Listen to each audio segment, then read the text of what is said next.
చూడండి ఈ బ్లాక్ దగ్గర అవైలబుల్ స్టార్ట్స్ 3 అని కీప్ ఇంక్రీజింగ్ అండి. అవైలబుల్ స్టార్ట్స్ మాత్రమే ఇక్కడ చూపిస్తున్నారు.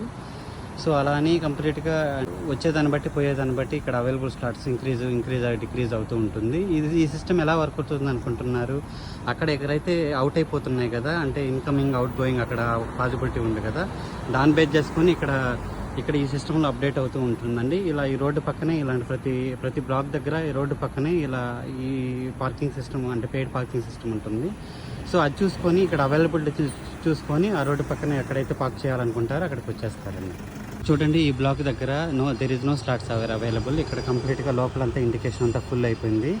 సో ఇక్కడ ఈ రోడ్డు పక్కనే ఉంటుంది కదా, ఎవరైతే పార్కింగ్ నియర్ బై చేయాలనుకుని ట్రై చేస్తారో ఇక్కడ ఫుల్ ఇండికేషన్ ఫుల్ అయింది కాబట్టి ఈ స్లాట్స్లో అంటే ఈ బ్లాక్లో వీళ్ళు పార్కింగ్ చేయలేరు యాక్చువల్లీ, ఎందుకంటే అలౌ చేయదు అక్కడ. సో ఇక్కడ ఫుల్ అయ్యి మేబీ ఆల్రెడీ పార్కింగ్ చేసిన వాళ్ళు బయటకు వెళ్ళిపోతే మాత్రమే అవైలబుల్ స్లాట్స్